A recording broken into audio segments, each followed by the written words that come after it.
সেবার অঞ্জুর বাড়িতে পুজোর তত্ত্ব দিতে গিয়ে অঞ্জুর ননদ নিতার সঙ্গে চোখাচোখি হয়ে গেছিল। মনের মধ্যে একটু কিছু সাড়া অনুভব করে মনটা একটু দুর্বল হয়ে গেছিল জীবনের প্রথমবার।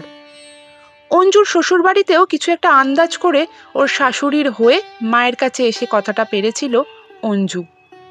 তখন মা বলেছিল, পাগল হয়েছিস নাকি? এখনই দাদার বিয়ে হলে সংসারটা ভেসে যাবে, ভাই বোনগুলোর কি হবে? আর এসব ব্যাপারে কোনো আলোচনা করিস না, দেওয়ালেরও কান আছে।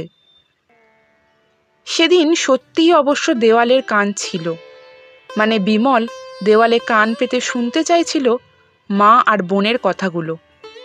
নমস্কার, আমি স্বাগতা, আর আজকে আমার নিবেদন সুপর্ণা ঝায়ের লেখা স্বার্থপর। মায়ের কাছে একটু ভাববার সময় চেয়ে নিয়ে সেই বিকেল থেকে নদীর তীরে বসেই রয়েছে বিমল। আসলে নিজের জন্য আলাদা করে কোনো দিন ভাবেনি তো, তাই কিভাবে শুধুমাত্র নিজের জন্য ভাবতে হয় বুঝতেই পারছে না। এলোমেলো ভাবনারা মাথার মধ্যে ভিড় করে এসেছে, ভাবনার আর কুল কিনারা নেই। বিকেলের আলোটাও ম্লান হয়ে এসেছে কখন, সেদিকে খেয়ালই নেই তার। আজ একে একে কত কথাই মনে পড়ে যাচ্ছে। সেই ছেলেবেলায়, তখন ক্লাস 7 কি 8 হবে, হ্যাঁ মনে পড়েছে, ক্লাস 7ই তো। মধু স্যারের অঙ্ক ক্লাসে ক্লাস টেস্টের অঙ্কের খাতা বেরোলো যেদিন সবার থেকে বেশি নম্বর পেয়েছিল সে। ক্লাসের ফার্স্ট বয় সৌভিকও সেদিন ওর খাতাটা চেয়ে নিয়ে নিজের অঙ্কগুলো ঠিক করেছিল। এরকমই টুকরো টুকরো হাজার স্মৃতি আজ ধরা দিচ্ছে বিমলের স্মৃতির পাতায়। তখন ক্লাস 9-এ পড়ছিল বিমল। হঠাৎ বাবার খুব শরীর খারাপ হলো। বিমলকে এক ধাক্কায় হঠাৎ করেই অনেক বড় হয়ে যেতে হলো। বাবাকে কারখানা থেকে হাসপাতালে ভর্তি করে দিয়েছিল সবাই মিলে। তারপর রোজ গিয়ে বাবাকে দেখে আসা, খাবার দেওয়া, ডাক্তারবাবুর সঙ্গে কথা বলা, সবই তাকে করতে হয়েছিল। আসলে বাড়িতে যে করার মতো কেউ ছিল না। বিমলের পরে বোন অঞ্জু, তারপর বড় ভাই অমল, তার পিঠে সুবল, তারপর সবচেয়ে ছোট বোন মঞ্জু। পিঠোপিঠি 5 সন্তানকে নিয়ে মাও সারাদিন অভাবের সংসার সামলাতেই হিমশিম। অনেকদিন রোগ ভোগের পর বাবা একটু সুস্থ হলেন, কিন্তু সে বছর বিমলের 9-এর পরীক্ষার রেজাল্ট খুব খারাপ হয়েছিল। কোনো রকমের টেনে টুনে পাস আর কি। মধু স্যার সেদিন কাছে ডেকে অনেক করে বুঝিয়েছিলেন। উনি হয়তো ভেবেছিলেন পড়াশোনায় ফাঁকি দেওয়ার জন্য রেজাল্ট খারাপ হয়েছিল, নয়তো খারাপ ছেলেদের সঙ্গে মেশার জন্য। কিন্তু স্যার কল্পনাও করতে পারেননি সেদিন যে বিমলকে সংসার সামলে পড়াশোনা করতে হয়। বাড়ির গরুটার পুরো দায়িত্ব তখন তার উপর। অল্প যেটুকু জমি জমা ছিল সেটারও তদারকি তাকেই করতে হতো। বাজার ঘাট করা থেকে ভাই বোনদের আবদার মেটানো, সব কিছুতেই এই বর্দা।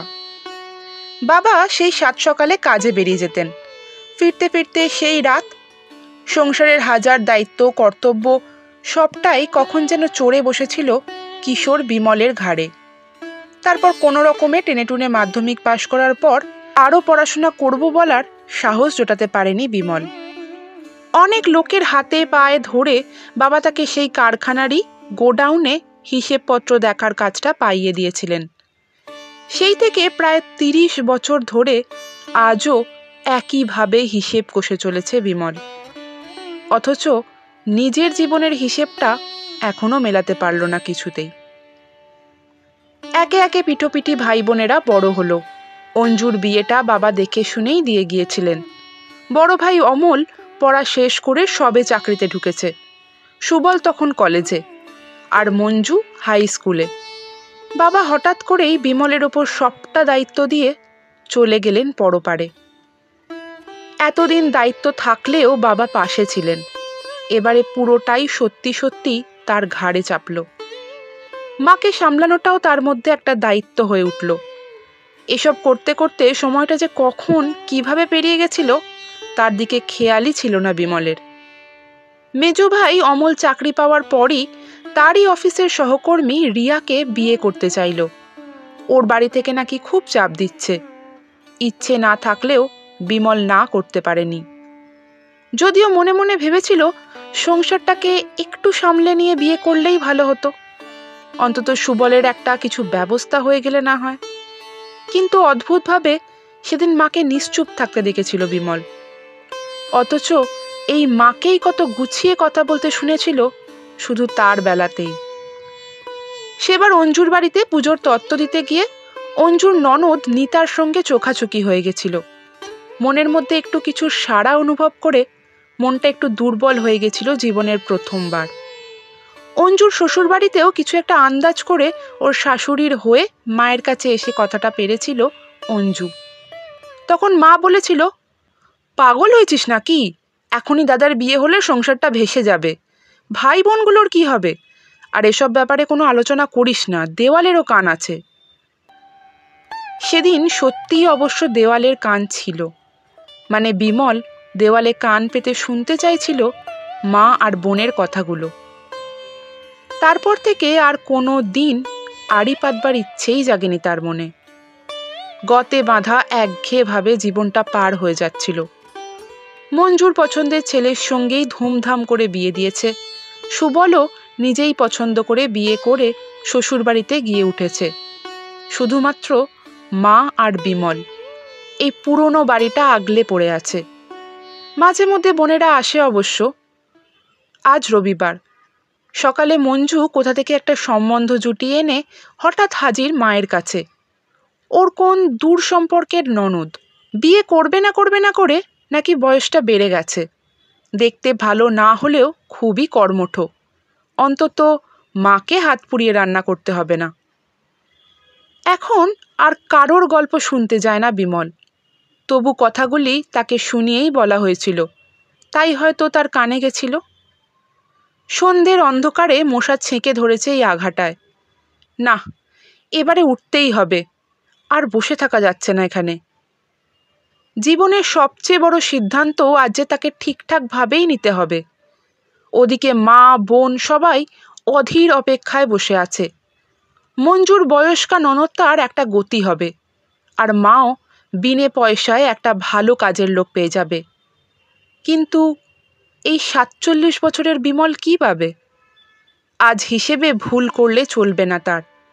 আজ সবার মতো ওকেও হতে হবে স্বার্থপর। পথ চলতে চলতে তাড়াতাড়ি ডিসিশন নিয়ে ফেলে বিমল। বাড়ি গিয়ে জানিয়ে দেবে মাকে, এ বিয়ে করবে না। আর মায়ের বোঝা হয়েও থাকবে না বিমল। জীবনের অপূর্ণ ইচ্ছেগুলো পূরণ করবে সে এবারে মায়ের 4 ছেলেমেয়েরা মায়ের দায়িত্ব নিক ভাগে ভাগে। বিমল বেরোবে দেশ ভ্রমণে। অনেক দিনের ইচ্ছে ছিল পাহাড় দেখার, সবুজ বন জঙ্গলের আঘ্রাণ নেবার স্বাদ ছিল তার কত দিনের। কত রিজার্ভ ফরেস্টের কথা শুধু শুনে এসেছে এতদিনে।